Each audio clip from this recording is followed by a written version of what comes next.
আবারও সাকিব আল হাসান ইস্যুতে উত্তাল পুরো দেশ। সম্প্রতি দেশীয় এক ইংরেজি গণমাধ্যমকে দেয়া সাক্ষাৎকারে সাকিব আল হাসান জানিয়েছেন, রাজনীতিতে যোগ দিয়ে তিনি কোনো ভুল করেননি, সবারই অধিকার আছে নিজের পছন্দের দলের হয়ে রাজনীতিতে যুক্ত হওয়ার। এরই প্রেক্ষিতে ফেসবুকে প্রধান উপদেষ্টার প্রেস সচিব আবার দিয়েছেন কড়া জবাব। সাকিবের ইচ্ছা ব্যক্তিগত স্বার্থ হাসিল করা, জনগণের সেবা করা না বলেও মন্তব্য করেছেন তিনি। সাকিবের রাজনীতিতে যোগ দেওয়াটা কোনো ভুল না, বরং নৈতিকতার অবক্ষয় হিসাবেই উল্লেখ করেছেন শফিকুল আলম। দেশ সেরা এই টাইগার ক্রিকেটারকে লোভী ও বিশ্বাসঘাতক হিসাবেও আখ্যা দিয়েছেন তিনি। তবে সবশেষ জাতীয় ইলেকশনে সাকিবের নির্বাচনী পোস্টারের সামনে তার বেশ কিছু ছবি সামাজিক যোগাযোগ মাধ্যমে ভাইরাল হয়েছে। তা নিয়ে চলছে তীব্র আলোচনা সমালোচনা। এর ব্যাখ্যায় প্রেস সচিব শফিকুল আলম জানিয়েছেন, শুধুমাত্র সংবাদ সংগ্রহের জন্যই সেখানে গিয়েছিলেন তিনি। তার সাংবাদিকতার জীবনে এমন হাজারো ছবি আছে বলে দাবি করেছেন তিনি।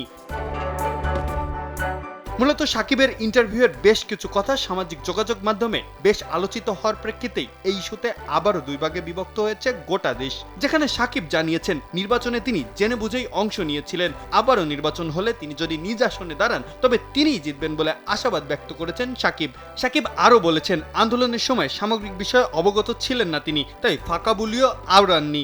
জনগণের কাছে আর্জি জানিয়ে সাকিব বলেছেন, তাকে 18 বছরের কাজ দিয়ে বিবেচনা করবে নাকি 6 মাসের কাজ দিয়ে তা একান্তই জনগণের নিজস্ব ব্যাপার।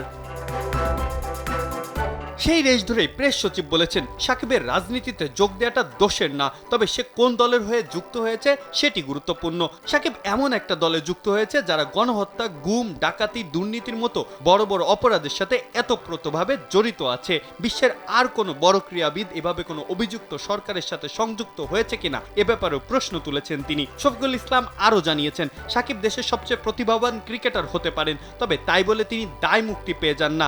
রাজনৈতিক দলে যোগদান, অসাধু ব্যবসায়ী পার্টনার, বিতর্কিত মানুষের সাথে বন্ধুত্ব সহ সাকিবের এসব কর্মকাণ্ডকে তিনি লোভী হিসাবেও আখ্যা দিয়েছেন। একদিন সাকিব আল হাসান তার কর্মফল ভোগ করবেন বলেও বিশ্বাস তার।